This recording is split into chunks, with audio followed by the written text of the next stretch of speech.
आज की वीडियो में हम देखेंगे कि ग्रुप डेटा के लिए वेरिएंस किस तरह से फाइंड आउट किया जाता है। लास्ट लेक्चर में हमने देखा था कि अनग्रुप्ड के लिए वेरिएंस किस तरह से कैलकुलेट किया जाता है, सैंपल के लिए भी और पॉपुलेशन के लिए भी।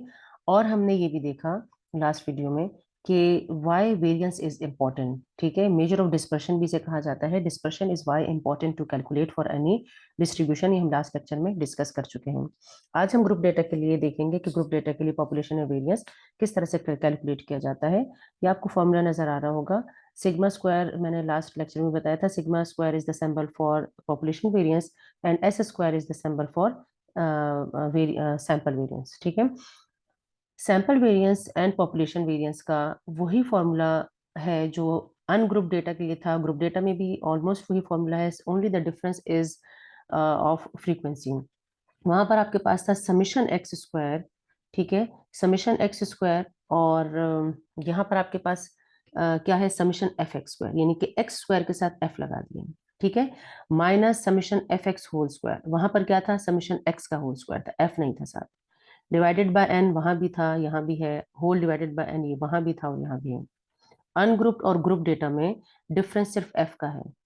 अगर मैं इसमें से एफ को निकाल देती हूँ तो ये अनग्रुप्ड का फॉर्मूला बन जाएगा, और अगर मैं इसमें एफ को लगा देती हूँ तो ये ग्रुप का फॉर्मूला बन जाएगा। ठीक है, इसी तरह से सैंपल वेरिएंस के लिए भी वही फॉर्मूला है। वहां था समीशन एक्स स्क्वायर, यहाँ है समीशन एफ एक्स स्क्वायर, यानी कि f multiply by x square, not f x whole square. F multiply by x square, यानी एक्स स्क्वायर को एफ से मल्टीप्लाई करेंगे, माइनस समीशन एफ एक्स का होल स्क्वायर, वहां क्या था, समीशन एक्स का होल स्क्वायर था, डिवाइडेड बाय एन, वहां भी डिवाइडेड बाय एन था, and whole divided by n minus one. ठीक है, सैंपल और पॉपुलेशन के वेरिएंस में सिर्फ एन और एन माइनस वन का डिफरेंस है। ठीक है, और ये मैं एक लेक्चर इसके लिए रिकॉर्ड करूंगी, may be it it may be the next lecture, जिसमें मैं बताऊंगी आपको कि सैंपल में हम एन माइनस वन क्यों करते हैं। ठीक है, पॉपुलेशन में एन से डिवाइड करते हैं, हालांकि ये एन जो है वो सैंपल का एन है, यानी कि total number of individuals in the sample, और ये एन जो है ये total number of individuals in the population. ठीक है, लेकिन फिर भी एन और एन माइनस वन क्यों है, ये डिफरेंस क्यों है, ये मैं आपको नेक्स्ट लेक्चर में इंशाल्लाह एक्सप्लेन करूंगी। अच्छा, अब हम देखते हैं कि हम किस तरह से इसे कैलकुलेट करेंगे। यहाँ पर हमें नंबर ऑफ ऑर्डर्स का एक इंटरवल दिया है, एक ग्रुप डेटा दिया हुआ है। ठीक है, यहाँ पर हमारे पास 4 ग्रुप्स हैं, जिसमें 10 to 12, 13 to 15, 16 to 18, 19 to 21 के इंटरवल्स बनाए हुए हैं। यहाँ पर इसके अगेंस्ट इनकी फ्रीक्वेंसीज लिखी है, यहाँ पर फ्रीक्वेंसीज का टोटल बताया हुआ है कि total frequency is 50। It means के there are total 50 elements in the data, 50 individuals का डेटा है ये, 50 नंबर ऑफ ऑर्डर्स है यहाँ पे। ठीक है, अब हम देखते हैं कि हमें क्या रिक्वायरमेंट है हमारी फॉर्मूले के अकॉर्डिंगली। हमने लास्ट लेक्चर में पॉपुलेशन का फॉर्मूला यूज किया था। पॉपुलेशन हमने जो डेटा लिखा था, हमने कहा था कि let us consider that it is a population data, और हमने पॉपुलेशन का फॉर्मूला लगाया था। आज हम वेरिएंस का फॉर्मूला लगाकर कैलकुलेट कर लेते हैं। ठीक है, हम कंसिडर कर लेते हैं कि it is a sample data, sorry sample का फॉर्मूला लगा लेते हैं, it is a sample data. ठीक है, सैंपल डेटा का फॉर्मूला लगा लेते हैं। वेरिएंस हो या सॉरी पॉपुलेशन हो या सैंपल हो, आपको क्लियरली बताया गया होगा कि आपने पॉपुलेशन वेरिएंस कैलकुलेट करना है या सैंपल वेरिएंस कैलकुलेट करना है। If the data is population तो फिर you have to calculate population variance, अगर डेटा सैंपल का है तो फिर सैंपल वेरिएंस कैलकुलेट किया जाता है। तो सैंपल वेरिएंस कैलकुलेट करने के लिए हमें क्या रिक्वायरमेंट है, सबसे पहले तो हमें एक्स चाहिए, हमारे पास एक्स नहीं है, हमारे पास सिर्फ इंटरवल्स हैं और एफ है।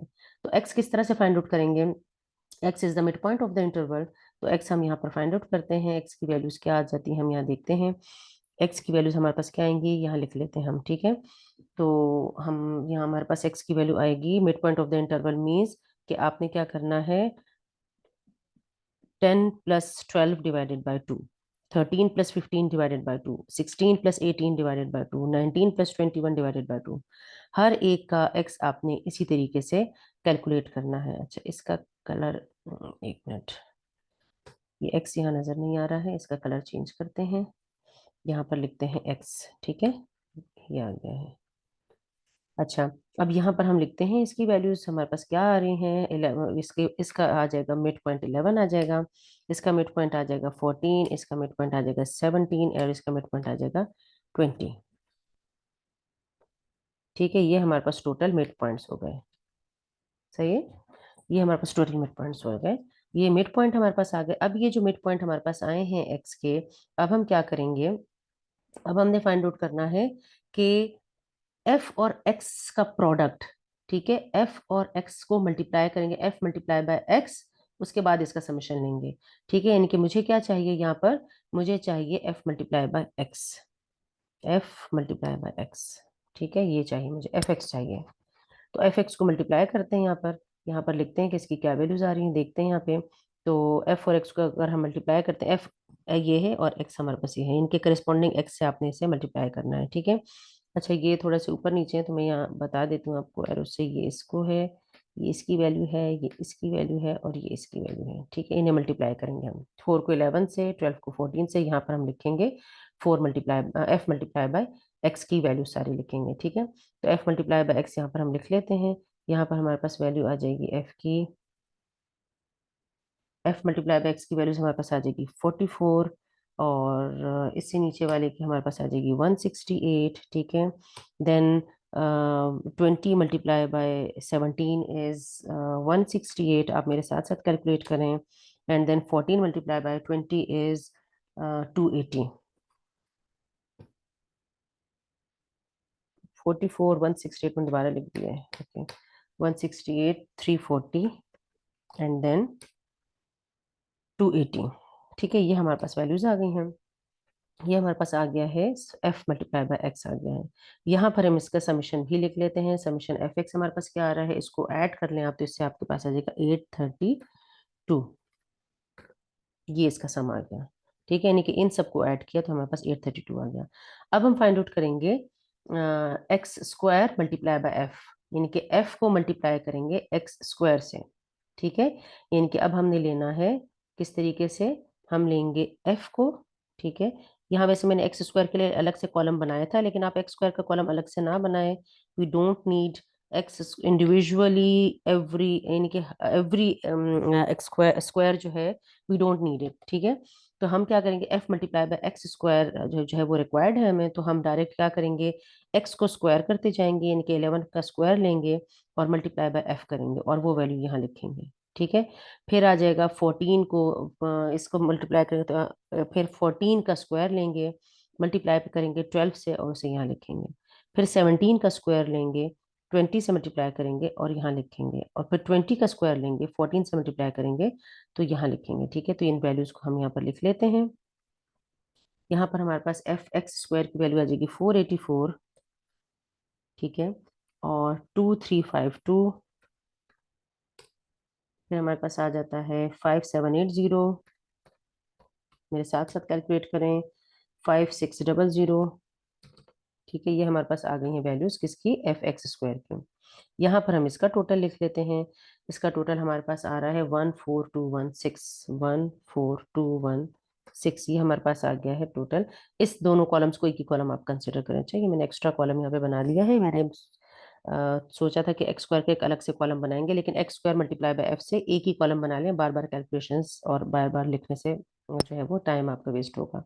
तो यहाँ पर एफ एक्स स्क्वायर का कॉलम आ गया, ये जो हमारे पास वैल्यू आई है ये आ गई है F x square, summation f x square, ठीक है। ये वाली वैल्यू जो है ये समीशन एफ एक्स स्क्वायर है, सही है। और जो ये वाली वैल्यू है ये हमारे पास है समीशन एफ एक्स, ठीक है। समीशन एफ एक्स है और समीशन एफ एक्स स्क्वायर है, सही है। तो ये वाली वैल्यू है समीशन, ये F multiply by x square, और ये हमारे पास है समीशन एफ एक्स, ठीक है। ये summation F multiply by x है। अच्छा, अब इसके बाद देखते हैं कि हमारे पास फॉर्मूले में किस तरह से हम सब्स्टिट्यूशन करेंगे, ठीक है। फॉर्मूला हम लिखते हैं एस स्क्वायर लिखेंगे, क्योंकि हमने देखें मैंने बताया आपको कि मैं ये जो डेटा है we are considering that it is a sample data. तो एस स्क्वायर की वैल्यू किस तरह से आएगी, समीशन एफ एक्स स्क्वायर, तो एफ एक्स स्क्वायर का कॉलम ये है और उसका सम आया है 14216, तो हम लिखेंगे 14216, ठीक है। इसके बाद आपने क्या करना है, आपने लेना है माइनस का साइन लिखना है, ठीक है। उसके बाद समीशन एफ एक्स का होल स्क्वायर लिखना है, समीशन एफ एक्स इज 832 और इसका होल स्क्वायर यानी कि 832 का होल स्क्वायर आपने लेना है, ठीक है। तो हम यहाँ लिखते हैं 832, सही है, 832 इसका होल स्क्वायर लेंगे और डिवाइडेड बाय करेंगे इसको n से, इनके divided by total number of individuals है 50, n इज 50, ठीक है। तो हम यहाँ लिखेंगे 50, जो भी आपके पास टोटल आएगा फ्रीक्वेंसी का वो हमारे पास क्या होगा, n हो जाएगा।